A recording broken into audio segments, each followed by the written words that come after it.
A word from God.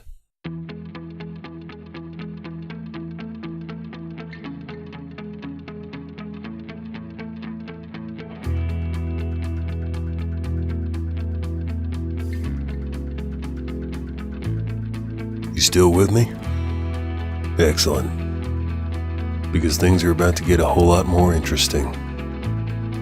Previously, I had not so subtly implied this was a story of love. And it is. But love is a complicated thing. It can be a noun, verb, and sometimes an adjective. It crosses all races and all universes. Love can make the strongest and bravest weep like newborn children. Love can make the gentlest and kindest shred another, without so much as a blink of hesitation. With love, there is no because.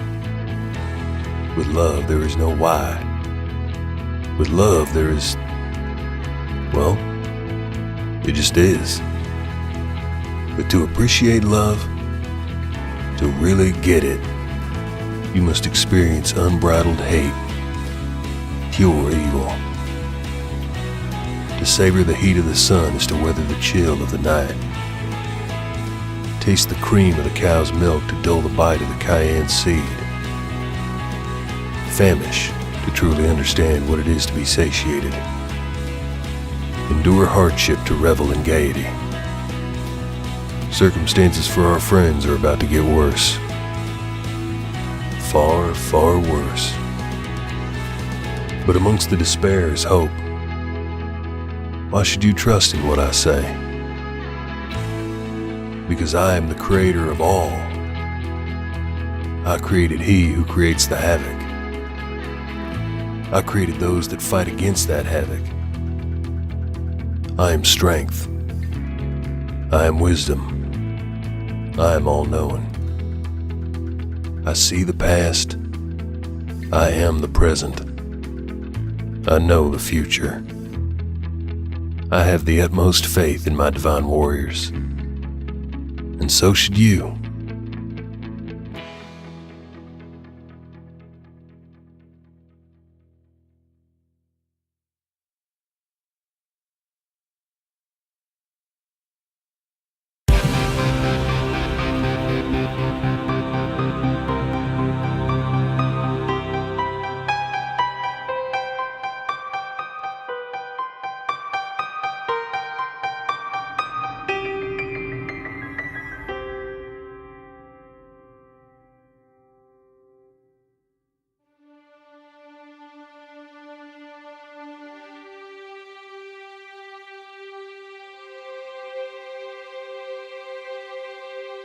Present day, 10:30 p.m. Buckeye Police Department. Atticus sat alone on the bench of cell 8, his back against the concrete wall.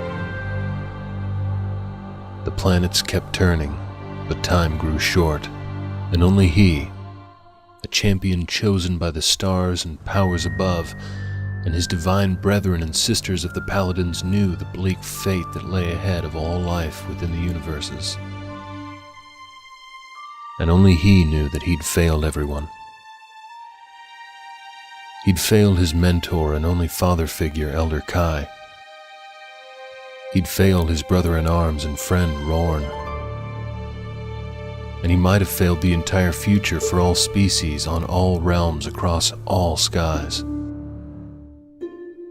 Only hours before, he'd stood within the grim heart of the accursed woodlands of sacred oaks, where he'd stared down the ferocious beast, the Geminus stag,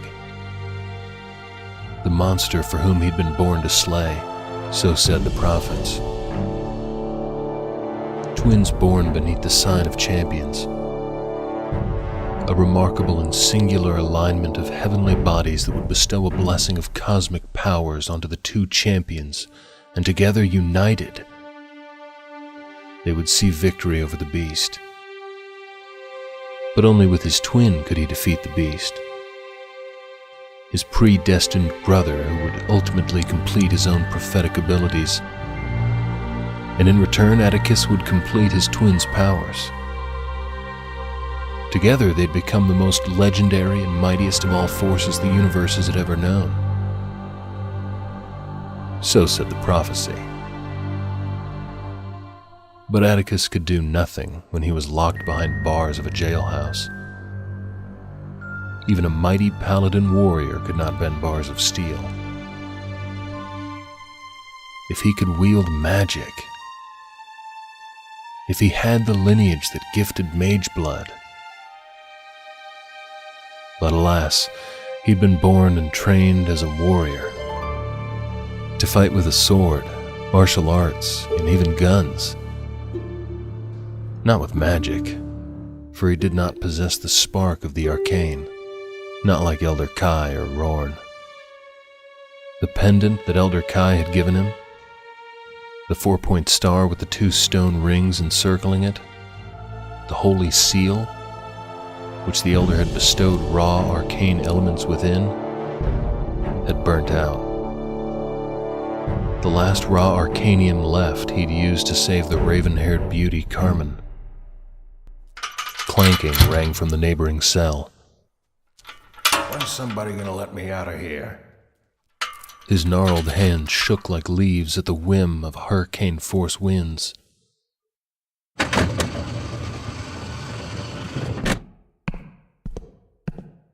Settle down, Mr. Campbell. You know you ain't no condition to be driving. Call my wife. You know damn well that your wife's been dead 6 years now. Remember? I was at her funeral. Nonsense, son. She's at home taking care of Jody. Girl's teething something fierce. I keep on telling that stubborn woman to just rub some whiskey on her gums. Mama used to do that to us all the time, and me and my brothers turned out all right. I tell you what, I'll see if I can't get a hold of Nadine for you. You just sit tight. Much obliged, son. And tell that blasted woman to bring my lucky strikes.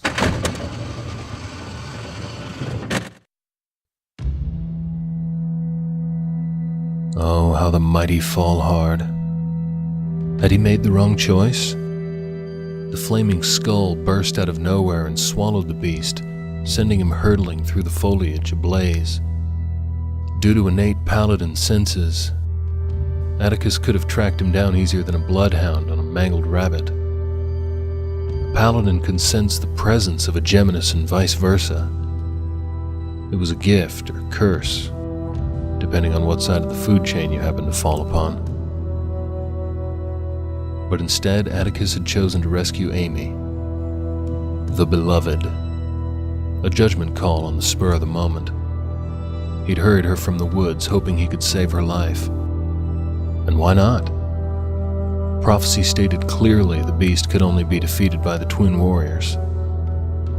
Last he checked, he was only one of 2. There was no hope. At least not without his twin, Shane. Or was there? Was the prophecy all hype? Was it all a farce as Rorn had insinuated in his journal? Atticus should have killed the beast. Given the chance, the choice again, he would not make the same error in judgment. In haste, he would drive his blade through the beast's heart. What had the beast done to Amy? And why had he done it? And what of the strange stone? The same caliber of gem was embedded in the male Geminus's chest. A dead woman had been at the beast's feet. A woman that resembled the female Geminus. The missing woman from the original crime scene. And the woman who'd been photographed entering and leaving the residence of the second crime scene. The beast had killed his mate? That could not be. If the beast's mate died after their fusing, then both would die. But then the Geminus had inserted that strange stone into Amy. Screaming Lotus!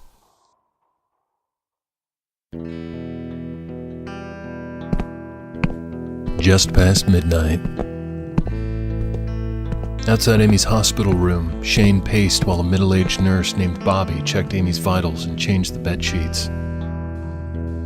Amy was alive. She hadn't been raped, or even seriously injured, aside from the freaky, hot-to-the-touch gem embedded in her friggin' skin. Amy was gonna be okay. Everything was gonna be okay. Shane stared blankly at his cut-up and swollen knuckles. Flashing in his mind's eye were segments of his battle with the Coke machine in the waiting room. He leaned his back against the wall. Losing it was not an option. Please, once in your miserable existence, keep it the fuck together.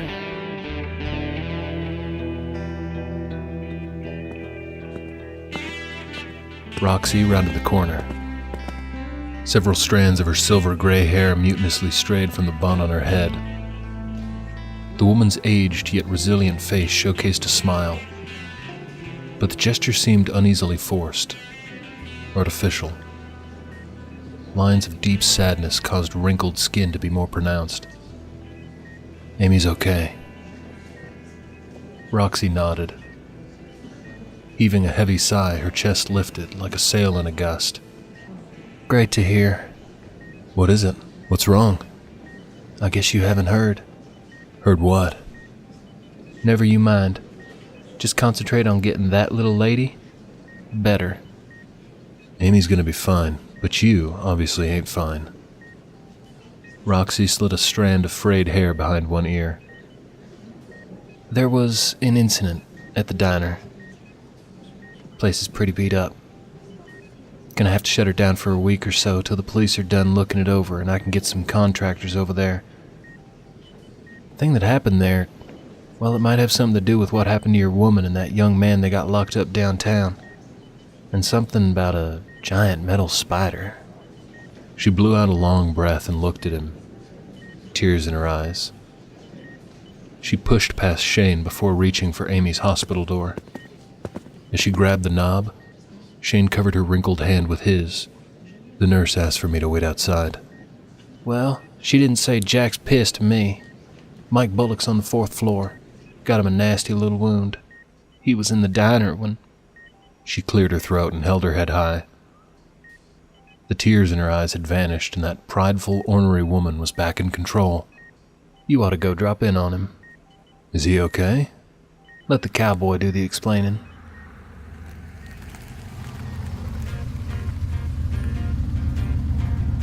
Carmen parked her Camaro along the shadowy side of the Buckeye jail. She lowered the visor, flicked the mirror light on.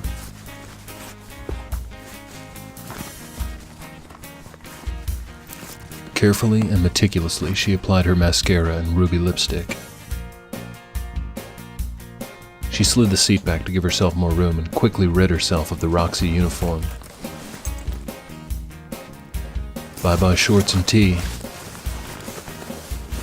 Grabbed clothes from the back seat. Hello fishnets and little black dress. Her best friend Amy had nearly gotten killed, and only one person in the world seemed to know what the hell was going down. Atticus wasn't the bad guy. If anything, he was a hero. The hero who'd saved her life after she'd been bitten multiple times by a snake. And it was very likely that he'd saved Amy's life too. If anyone had any clue as to the weird stone in Amy's chest, a mystery that even defied the doctors, it would be Atticus. What the guy was or where he'd come from didn't matter anymore. She'd seen him do some uncanny shit. When a weird-ass mechanical spider thing came bursting into Roxy's and made Charlie disappear, it had been Atticus who'd leapt onto the thing and rode it like a bronco. But that wasn't nearly as impressive as riding on the hood of a speeding car while fighting an onslaught of large birds dropping snakes. Whoever or whatever Atticus was, Carmen knew she couldn't let the guy waste away in the slammer. especially not if he could help Amy. And she planned to make sure he did just that. She checked herself one last time in the side view mirror. Staring back at her was a cocktail waitress from a sleazy, low-rent dive. The kind of joint that mopped up blood, teeth, and ears most every evening. Her kind of joint. Perfect. Carmen ascended the 5 cement steps of the police station.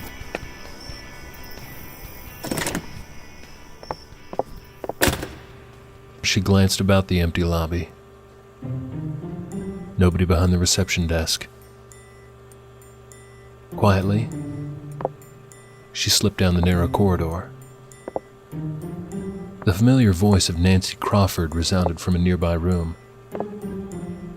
She was dispatching a squad car to Carrion Lane to check out a report of suspicious characters. Keeping close to the concrete wall, Carmen crept around the corner, holding her breath. Buckeye Corrections Center was the office name of the jailhouse and police department. Such a big and fancy title for a dinky building with the total capacity limit of 20 perps. Most felt it more fitting to just call it the BPD or the jailhouse. Generally, much of that space was occupied by the inebriated. Sadly, Carmen knew that from personal experience, having spent an all-paid evening in one of the oh-so-luxurious cells only a couple nights ago. After that old Pentecostal hag, Ruth Ann, squealed to Sheriff Bowden about her and Derek messing around in the back of his pickup. Seriously, God and his kooky followers needed to butt out of her sex life. She quickened her pace, cringing at the chunky heels beating a loud staccato along the marble floor. With a silent curse, she realized she might have slightly overdone the ensemble, and might as well have hung a drum from her neck so as to announce her arrival. Even when staging a jailbreak, always the debutante, huh, Carmen Maria? Funny how it was her mother's voice in her head when in reality, if her mother had any clue she was breaking a guy out of jail, she'd be screaming at her in Puerto Rican, along with pelting her with whatever random objects were in immediate reach. It wasn't that her mother was abusive, not in the least, but she had a red-hot temper that'd make the devil himself cower and squat beneath a table. When Mama got mad, everybody cleared out, 'cause you didn't want to get into that woman's crosshairs. Carmen pushed through the heavy doors and entered a rank room with a row of cells. Only a half-dozen people were being held, one being Mr. Campbell. All were dozing except for Atticus, who was pacing in the last occupied cell. The way he paced and his lips moved, she thought the guy might have snapped. Atticus! He stormed toward the steel bars. The beasts are alive! Quiet down. I think Amy might be in trouble, and you're gonna help her.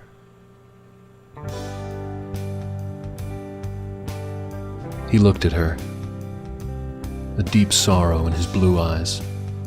His gaze was so intense, it actually made her uncomfortable. No man could do that, not with a simple look. Who the hell was this guy? Atticus stuck his face between 2 bars, glared at her, deadpan. I fear the beast intends to take her soul. Something to do with the stone in her chest? Perhaps a conduit for soul transitioning. Then you know how to help her? We must slay the beasts. That is the only way. We? Shane and I. We gotta get you out of here. Find my prayer satchel. They removed it from my person before placing me into this dungeon. I don't know how things work where you come from, but here, in this place, one doesn't simply mosey around a police station in search of confiscated belongings without raising suspicion. Jeff could arrest my ass for even being back here. She glanced over her shoulder at the big steel door leading into the main station, then back at him. You will simply have to incapacitate him. Right. So, how exactly do I do that? Oh, through pressure points. Even the lightest of touches in the most vulnerable nerve can render a grown man disabled. So, where is this off switch? Step closer and turn around. She did as he asked. His arm weaved through the bars. Atticus slid the neckline of her low-cut dress to the side. With a firm but tender touch, he gripped her right shoulder. A calloused finger traced along her shoulder blade, up the side of her neck, and with the coarse pad of his fingertip, he gently tapped a spot on her nape. Apply a gentle but firm pressure here, and the person will be dazed for several moments, allowing you ample time to overpower him. A warm, fuzzy tingle slipped down Carmen's shoulders and between her breasts. He pulled his arm back through the bars. Do you understand? Yeah, Crystal. Carmen palmed her flushed cheeks before turning to face him. What crystal? Crystal clear. Are you intoxicated, Miss Carmen? No, and good grief, don't call me miss. But you are a lady? You must hurry and find my prayer satchel. It possesses an item I took from the Time Reaver. It may aid us. Carmen? Shit. How much had he heard? Bastard! What did you do to Amy? Atticus stepped back. I will confess to nothing. Begone, wench. Just had to confront the prick for myself. Jeff put an arm around her shoulder and squeezed her against his hard body. I hear you, but you're not allowed back here. He being charged with assaulting Amy? No evidence or clear motive. So you're going to let him go? Heard about the family of 3 killed the other day? Small town. Shit like that didn't happen often, not in their town. So yeah, she knew, and so did everybody else in a 50-mile radius. Father and 2 young children butchered in what few sources were now calling the Buckeye Butchery, with additional codicils like "Not since the Valles murders" and "Gruesome horror strikes Buckeye again." He was at the scene of the crime. So just how many run-ins with the law had Atticus had? He was impersonating an officer. Jeff gave Atticus a hard look. If convicted, it's good for up to 5 years in prison. But hopefully they can tie him to those murders and he's sent to the express line on death row. Atticus said nothing, just returned to the hard look. You ain't going nowhere, so you go on and make yourself comfortable. Carmen leaned her head on Jeff's chest. She wrapped her arms around him, making a subtle but noticeable effort to crush her breasts against his side. She glanced up, fluttering her mascaraed eyelashes. Is there somewhere we can talk? She tossed an annoyed look at Atticus. More private?